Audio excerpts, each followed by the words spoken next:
Hi, friend. Welcome back to another episode of the Better Events Podcast. I'm Logan Clements, one of your co hosts. And in this week's episode, we are celebrating 250 episodes of the Better Events Podcast. 250, guys. That is insane. I'm so excited and thrilled to celebrate this milestone with you. Mary and I are going to be talking more about some of our reflections from having done 250 episodes. We think back on episode 1. We're going to reveal our top 5 episodes of all time that you, the listeners, have loved, and just how we've evolved as event pros and podcast hosts over the last 6 years, 6 seasons, and 250 episodes. I cannot believe I'm saying that. So I hope you join us for this amazing milestone episode. Again, it's got some great takeaways for you as an event pro or a business owner, and we can't wait for you to hear it. So let's get into the episode. Welcome to the Better Events Podcast. Join 2 event strategists, Logan Clements and Mary Davidson, who believe we can all create, host, and attend better events. In this podcast, you will learn about event strategy and actions that you can use today as an event host, planner, or manager. Hear directly from the people who are creating innovative and inspiring events today and tomorrow, and grow your business along the way. Now, let's get started, and thanks for listening to the Better Events Podcast.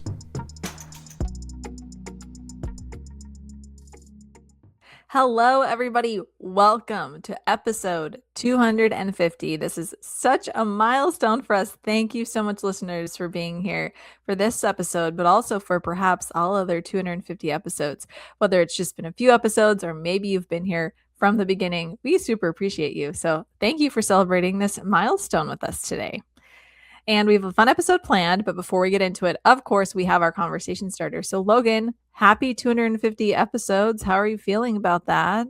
I feel like we're so old and yet not at the same time. Like 250 is a mind-boggling amount of episodes. It's mind-boggling that we've talked about so many things. And we still have more to talk about. It's insane. All right, Logan, with our conversation starter for day, what is a phase of life or career that you went through that you're just so glad is over?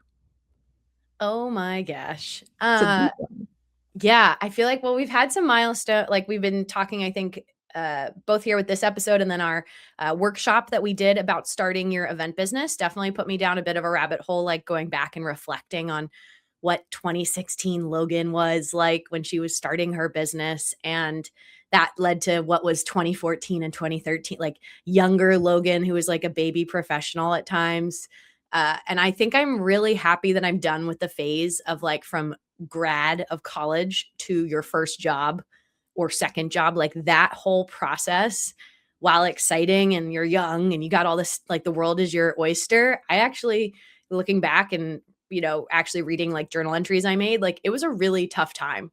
I was really struggling with making new friends, figuring out my place in this world, grappling with being like the young person at work after you just came from being like the old person in college. And, just that was when all of my friendships, I felt like we all just like diverged and went in different ways of life and what was normal for you. And so after having such like a standard plan going into this like couple years of my life where I didn't feel like there was a good plan or a right way to do something, and you have so many people with opinions, like I just felt very lost.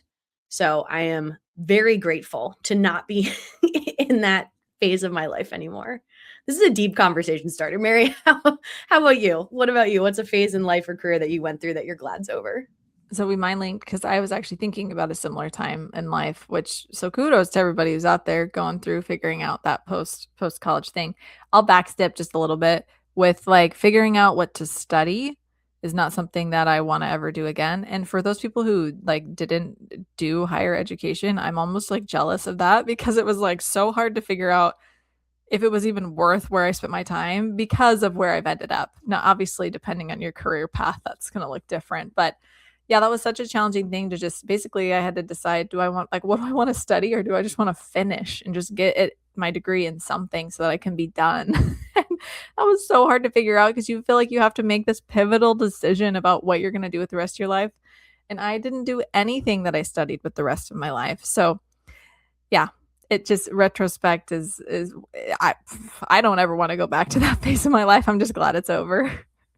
Yeah, kudos to you if you're a college student listening to this. I feel like my not so helpful advice is that, while your major matters, it also doesn't. like in certain, I think there are very specific career paths. Like if you want to be a doctor, you do need to do pre-med because you have to take certain classes. But I also know multiple people who didn't do it undergrad and they went back and did like continuing education credits to get whatever credits they need to go in that medical field. So that's true and not true at the same time. But also, I know multiple friends who are doing really cool things that have nothing to do with what they studied in college. So, yes, to you, Mary, I feel like there's this pressure, but it's not really pressure.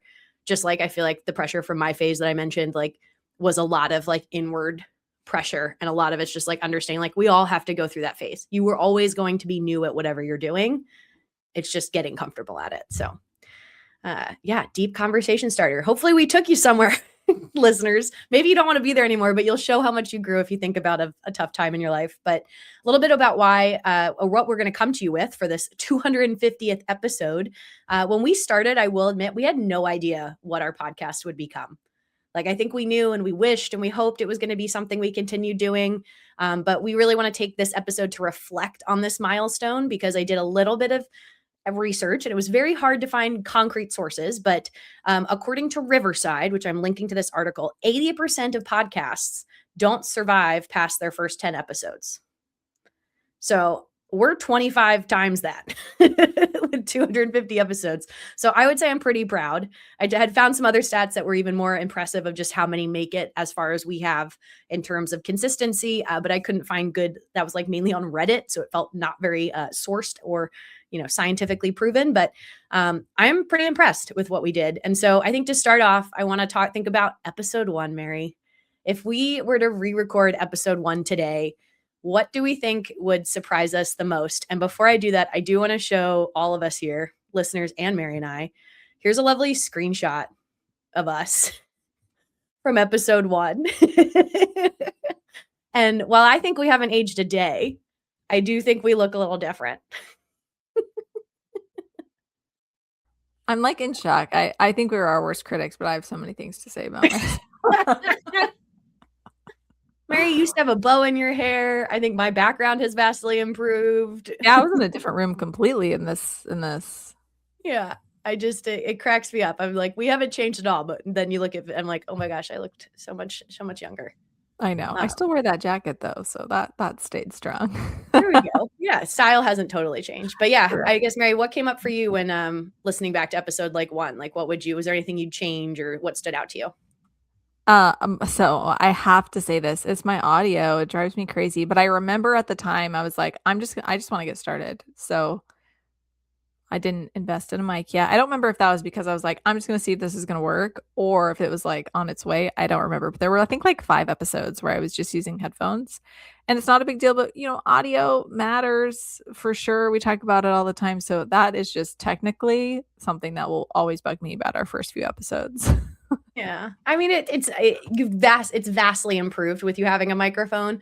I feel like I remember it was more just like, yeah, let's just start. And if we continue doing this, like you'll invest in it. Cause I just had the microphone from a previous endeavor when I was trying to do my own podcast and only got 1 episode. So that's why I had it. I didn't have to invest anything, but I know, I feel like that started and then, yeah, you listened, but, I think for me, when I was looking back to the content, and this feels like a little bit of a humble brag, but I honestly feel like our episode is spot on. Like I completely agreed with like everything we were talking about. One of the highlights for me was, Mary, you had made a comment saying that you wanted to create a community where folks really where folks really supported each other.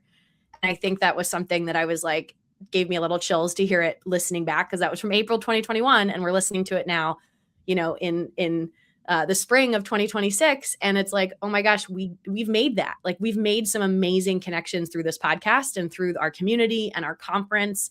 And they're like people who genuinely, I do think, support each other. And that's something we hope is nationwide and happening all the time. But I think when we started the podcast, we had been feeling in some relationships, like not that wasn't a thing. And we wanted to make a space for it. So I felt like we just kind of crushed that.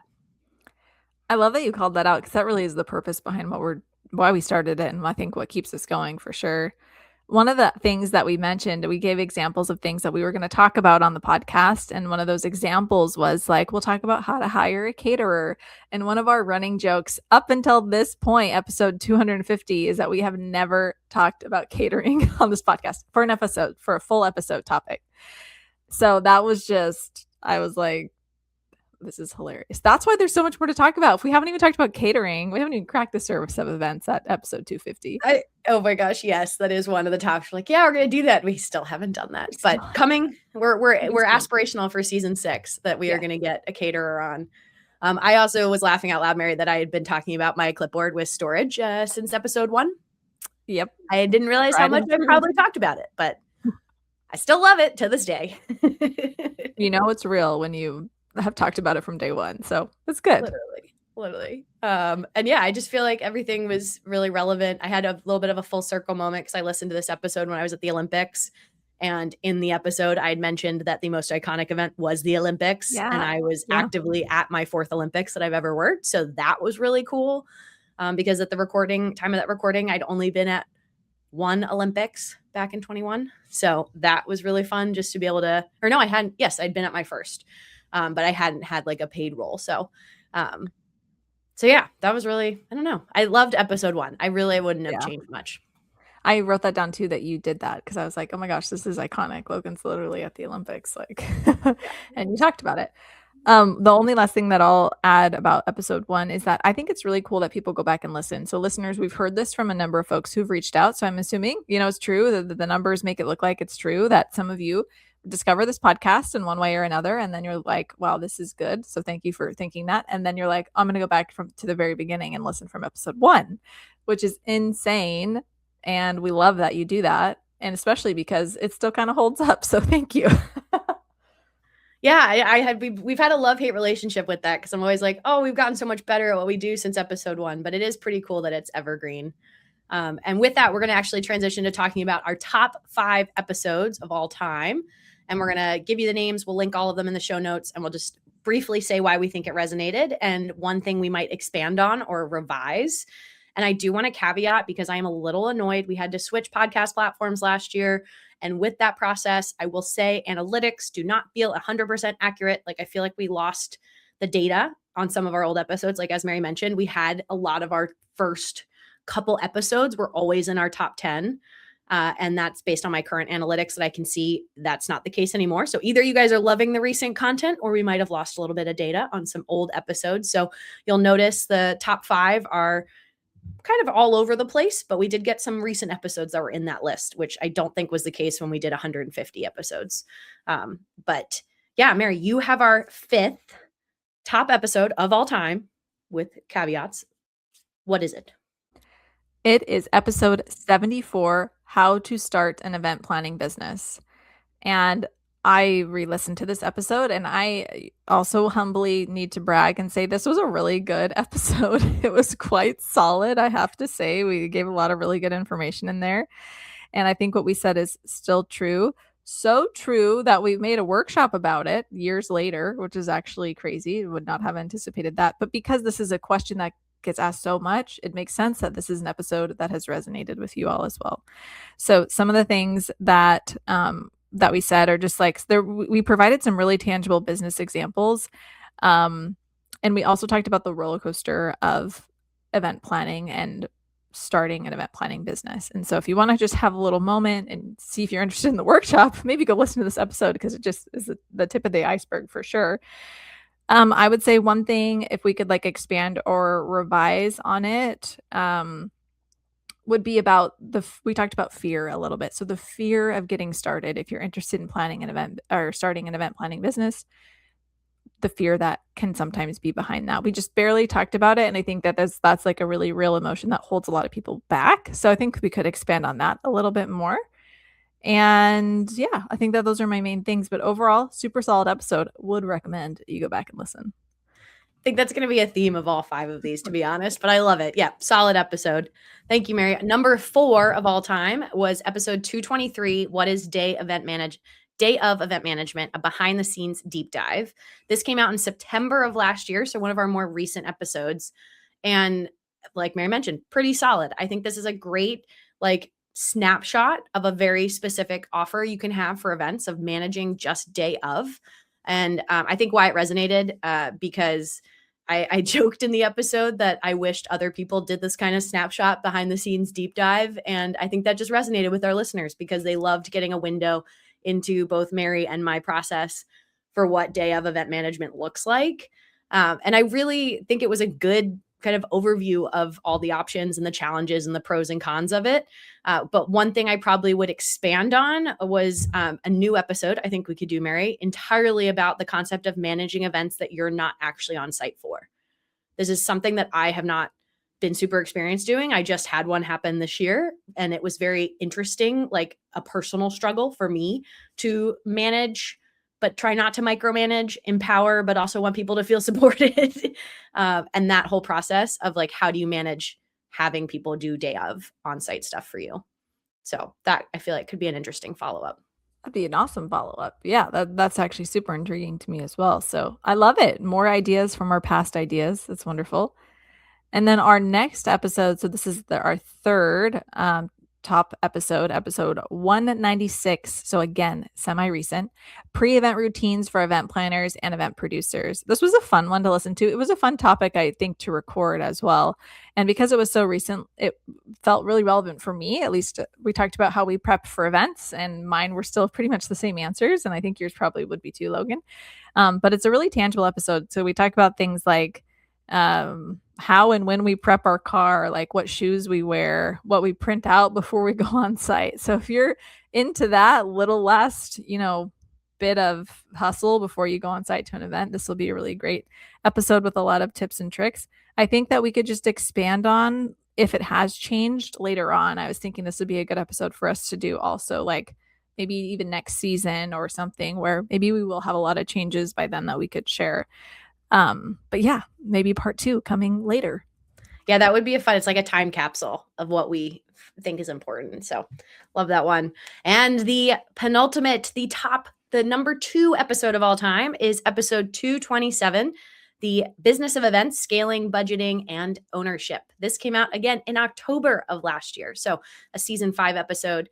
And I think this just resonated because it's really a combination of 2 of our big core pillar topics of the podcast, talking about business, talking about events. And I think we had a lot of great connection points between the 2 about how running in a business and running an event, there's certain overlaps and efficiencies. So I really think that it just kind of might have been a nice connection point for people. So that's why I think it is probably landing in this position of number 2 of all time. One thing to expand or revise, I really loved our point that we talked about how we point out what we do versus what the client does in our proposals and contracts. And that's like a nugget. I just wish I could take young Logan, who just started her business, aside and like have her make sure she was doing that from the beginning. And I think we could even dive more into this in future episodes and do like a future breakdown about, again, some of that. How did we decide what we do versus client does? And then how we present that to folks, because just really crucial. If you're not doing that, especially as contractors, please, please, please start doing that. All right, that brings us to our top episode of all time after 250 episodes. It is episode 72. Woo! Skills that every event planner and event producer needs. We know this is a popular one. And I think it's because it's something super open-ended for people who have had experience in the industry or that are trying to get into it. It's like, here's what you basically need to help build your resume kind of an episode. And so it was, again, very solid episode, it being number 1. I think that there are things that we could expand on, though. It's been a while since we recorded this episode. And I don't know about you, Logan, but I've had the opportunity to hire more people, which made me think about additional skills that we didn't even talk about. So maybe a sooner part 2 for this type of an episode. I think that we could expand on, this sounds sad, but just the fact too, along with here are the skills, events are not also for everyone. And I think that's okay if that's something that you figure out for yourself as you do events. And so just kind of like, I guess, validating that a little bit more and talking through it. And it's not just because of the stress, but I think it's also because some people just are not as organized as other people, or they don't see that bigger picture, or maybe they thrive in logistics a little bit differently. So on the same side, which we kind of touch on, maybe there's just a specific role within the industry that requires different skills, and that might be a better fit for you than your traditional like event planner. So I think we could dive a little bit deeper into that, share some tips. But overall, I love this episode. I think it's super great. I think this just like cracks me up, listeners, that this is the top episode of all time because there are varying degrees of preparation that we do for these episodes. Some take more work than others. And I, for whatever reason, Mary, just have this memory of this being like a very like, yeah, let's just try that. Like there's just kind of like an offhand, like maybe we should just define some of the skills of what we do. And it was more to like describe to family members and people not familiar with events, like what we have an episode we could send Yeah. them of like Yeah. what we do. And the fact that this is the one that has like the most listens to, and it's 72, like it's back. You got to go back there. But I do think it has some really good keywords in there when people are just searching like event planner. And to your point, I think it's broad enough that it appeals both to seasoned and new folks. So it tickles me. I'm happy to hear what you guys are interested in, but just kind of funny that of all the episodes, this is the one that hit the charts. Literally. It's super Yeah. funny to see. But thanks for sticking with us throughout all those episodes. Yeah. And just kind of thinking through them, those were our top 5, but like we've done 250 episodes. Mary, that is so much time of talking about events in addition to actually executing and running events and building our own event with the conference. Like just thinking through what 250 episodes has taught us when it comes to events, what do you believe in even more strongly now than when we started? Yeah, I think I definitely believe that events are necessary. And that's because I started during the pandemic and we started the podcast at the same time I started my business. So a lot of my thoughts are kind of like hand in hand with that.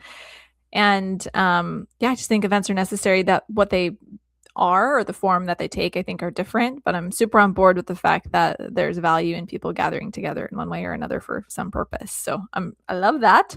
I also think that I believe more strongly that simplicity is really important to me. I think it's just something that's really great for events. Clear communication solves most problems, and I could probably go on and on, but those are some of the things that I believe a little bit more strongly than before. Logan, what about you? Yeah, I think for me, I mean, I always have believed in the power of community. And I feel like this podcast has just continued to strengthen that. We've met so many amazing people through this podcast and reached so many new folks and faces that it's just been really special to kind of see that. And just, yeah, understanding that we're all stronger together. And I think COVID was one that people had to band together a bit to get through. But I just feel like we're on the way, past that. And it's just been really interesting to see who's connected with who and had new opportunities come out of it. And even just some of the opportunities you and I have gotten, Mary, from continuing to do this podcast, whether it's speaking or facilitating or getting to go on like a brand trip. Like we've gotten to do some really cool stuff through this podcast. And I think it's like both event related, but even just event adjacent. So that I feel like is just, yeah, community and the new opportunities we've gotten out of this would be my top 2. I love that you said that because I took a different kind of mind approach, but what you said is so true. It's been our own little journey along the way too. So love that. What about Logan for event related things that we've softened on? Have you seen any changes there? I mean, I feel like I'm so type A. What do you mean I've softened on anything? I think I feel like I'm getting a little gentler with myself when it comes to, making mistakes or, trying to having judgments come out or anything like that I thought was assumed something at the start and it changed towards the end. I also have perfectionism runs strong in my veins. And so having to learn with events that like, while I'm trying to control things, I can't control other people, and just embracing that that's part of it.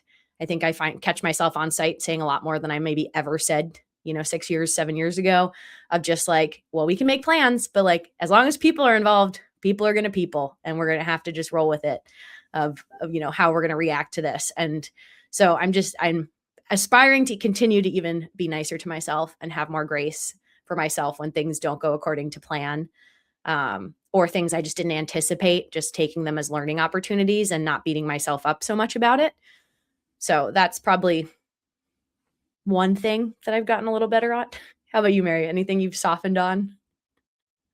I like what you said, Logan, because I think I can see that in you too, which is kind of fun. For me, this might be silly, but I was just thinking about event trends, and it's a topic that I never get super excited about. I think it's something that people are excited to hear about, but for me, it just has been more like figuring out what works for my event that I'm a part of, or like the client. And so I feel like I've softened a little bit more on let's do like this new hottest thing, and it's been turned more into like just what's going to work for your event. It might not be the current trend. So it kind of like really went lax on that trend stuff a little bit. Um and the last thing I'll say, this is like probably more hands-on to events. But it's just like hearing other people's stories and then sharing with you on the podcast, Logan, it made me realize that I just felt like I was overextending myself, or that my capacity was different. And so one of the changes that I made from these conversations is just trying not to be the last person on site anymore. And that's been really game changing for me. So I think I've softened a little bit more on how many hours I'm actually on site. And we love that. Protecting your time. It's a form of currency. Yeah, Mary, what feels less urgent now than it did 6 years ago? I would say perfection, but I think that comes with, like I said, I started my business at the same time as this podcast. And so just becoming a little bit more confident, I think, in that journey. Obviously, we try to do the best job that we can, but I think I've understood that no matter who I'm working with or with myself, perfection is just sort of not something that's super attainable. And so, and doing the best we can in the circumstances, I guess, that we've been giving. So perhaps that means giving myself a little bit more grace, or giving others a little bit more grace. But I would say that's probably the thing that feels a little bit less urgent. What about you, Logan? Yeah, mine would be my understanding my own capacity. Like I feel like hustle culture was a big thing 6, 7 years, 8 years ago, girl bossing, doing all that kind of stuff. And I know there's definitely just been an overall pushback against it. I think the younger generation is also better at thinking about protecting their time and their offline time and some of these boundaries. So for me, I think I'm just gotten away from the hustle a little bit and had this moment where my year for 2026, I will say, especially the fall, is pretty wide open right now. And younger me, a couple years ago, me would have been really stressed out about that because I really wanted my year planned out. And as a symptom of doing awesome things and getting to work with awesome people, like I found sometimes having space is actually a great thing because it leads to the opportunity to say yes to stuff that only comes in, a month or two in advance. And so I feel a little less of that pressure that I was putting on myself to like have a booked and busy calendar. Now I can give it space and time and like block off more time just for me to recharge. I love it. That's wonderful. Logan, I feel like you've had a lot of good self-reflection from these last. Feeling very self-reflective right now. If you can't tell, Mary, it's been a very it's again, our workshop that we did just had me really going down a rabbit hole where I think sometimes you have to look really far backward to realize how far you came, because to me, I feel like I repeat a lot of the same things over like every year, my annual reflection. I'm like, dang, I need to do better with that, and this year I'm really trying. I'm really trying to reflect and remember so that I don't repeat what I keep doing. All right, Logan, for our next little section, what's one way that you've grown as an event professional over the last 6 seasons? That's 6 years, 250 episodes. Yeah. Like, well, I mean, my last answer kind of like, it kind of hits it. I think I was realizing I once did, I think like 35 events in a year, which if you're a large company, maybe that doesn't sound like a lot, but as one single person, it is a lot. I also count, like I do a 3-week tennis tournament. I count that as one event and it's 3 weeks. So like, it was a lot of events. And it was just this realization where I didn't have to, like, I was like, I don't want to do more events, which would probably be if I wanted more, I needed to then scale up, have more people on my team, do all this stuff. And like, I think I'm just a lot clearer on what parts of my business I'm trying to lean into and a lot clearer on what I'm not trying to do. Even though that might be a great avenue, there could be more opportunity. I still get people constantly telling me that's the way to make money. But I've just gotten a lot, I think, clearer on just what my personal goal is. Granted, just for the next like year, I can't really think super long term, but like I'm proud of kind of being able to block out some of that noise and figure out like what does growth mean to me. And to me, it's not necessarily doing more events. It's getting more focused in the types or the people I get to work with, honestly, is what it is. It's finding more really awesome people that I enjoy working with and doing more work with them to an extent while I'm also protecting my time. Mary, how would you answer that question?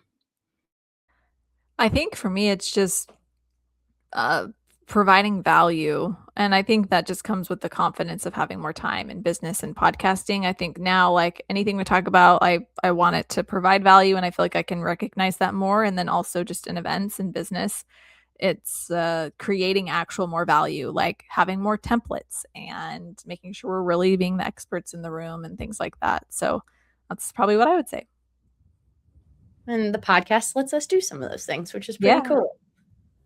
What do we want the next 250 episodes to feel like? It's like, what does even 250 episodes is like 6 more years. Well, the first thing that came to my head was just like fun. Like we talk about this all the time, but Logan and I do this in our spare time. And luckily we've had, opportunities for sponsors and ways for you all to get involved to kind of support that work. But we want to have fun with it. And I think we wrote that down as a goal recently. And so I want the next 250 episodes to feel fun, valuable, tangible, all those things. I think that keep people coming back. What about you, Logan? Yeah, I mean, yeah, just kind of like keep doing what we're doing. I think we are very intentional, yeah, with what the podcast looks like to us at a certain point in time. I did run into a professional a couple months ago that was like, I can't believe you guys sit down every week and do an episode. And I was like, yeah, we batch them. But yes, we definitely, I mean, it takes work to release a new episode every single week. But I do think we've kind of made this, something that we enjoy. And I will say, I can hope we have 250 more episodes and more than that, even if it continues to fill that need of both being fun and also being a resource. Like, I just wish I had this. I would encourage you, if you're a listener and you want to start your own podcast, please do. We'll be your first cheerleaders. We would love for other event pros to have podcasts because, again, we just think we're all going to be able to create better events. There's a better pun for you. I made so many of those in episode 1. But like, we all can, by just sharing this collective knowledge, it just makes us all better. It doesn't make one person better than the other. It just makes us all better as an industry. And I'm just excited to continue to provide that kind of value add and that information. And that reminded me, Logan, about you were saying batch recording. And I think that is something that we will never change. Correct me if I'm wrong, but I think we're going to batch record for forever. Yeah, I think that is, next, if it's what's something that'll never change about this podcast, it'll definitely be, I'd say batch recording. I would also say I love our bonus tips, no matter how random they are. And listeners, I will admit, both Mary and I have had episodes where we're like, you have the bonus tip this week. And we're like, I can't think of anything. I've never got a tip in my life. Yeah. There is no information that I know. Because Mary, that means we've had 250 bonus tips. That's crazy. We've had some repeats in there for sure. But yes. Yeah, we're human. There definitely have been repeats, but it is funny because it is the most like random little nuggets. But then I also like to think the way I like adopt new things is sometimes like it's the most random nugget that somebody shared with me. And I'm like, yeah, I'm going to do that. Like, that's amazing. So I think those will never change. And my better puns. We'll continue to make better puns. Those will forever be on there. Better. Hey. What's something with the podcast that we're experimenting with next? Oh, Logan, is there anything that we can tease? I'm trying to think. We always launch new things, if you haven't noticed. So we are pretty good at experimenting. Yeah, I mean, we just this like last quarter, we launched our first workshop. Our on-demand workshop, I think, has been a new thing. And that stemmed from getting very similar questions to our inbox of folks just wanting to know how to start an event business, that had us release something that's at this like slightly higher price point, I would say. But I also, from re-editing and going through that course, I was like, there's so much information in here that will save you so much time. So that's something that's really fun. We're constantly involving the conference and taking back feedback and trying to keep the fun and the joy in that process. And that has been a combination of both trying to define what our conference is, but also what it's not, which I think is really both exciting and challenging at the same time. So I don't know, Mary, you're the entrepreneurial one of the two of us. I feel like you always have new ideas, which I love. And it's very fun. Because again, listeners, let me give Mary credit for this workshop, because I was like, let's do it at some point in the future. And Mary's like, how about next week? I'm sending you a calendar invite. We're going to sit down and do this. And that's how we did it. So I just think of like, it's very cool. It's very fun to actually sit down and do these things, because it is addition to our like regular client and event work. This is something we're doing. So well, we keep each other accountable in it too, which is why we love doing it together. I think on our own, maybe there's less crazy ideas, but yeah, stay tuned everybody, because I'm sure we're going to have another crazy idea soon. Yeah, no. And all those templates too, if we haven't plugged those enough already in our past episodes, Mary has an amazing workbook that you can go down with, just like your timeline, both for conferences and for galas. My like run a show extensive one that you can pay for. Our free one is still available. Just that's one template. The Run a Show template now has multiple, like if you're interested in a sporting event, a conference, a gala, a virtual event, those are all tabs in that Run a Show template. So it's all stuff that's going to save you a lot of time. So those are also resources that are at your fingertips that you can pay and download. I love it. Awesome. And listeners, if you want to reach out with your favorite moments from the last 250 episodes, we would super appreciate to hear from you. And we say that, but we like mean it. So if you're thinking about it, actually do it. Send us a Instagram message, email us, do whatever you want to do.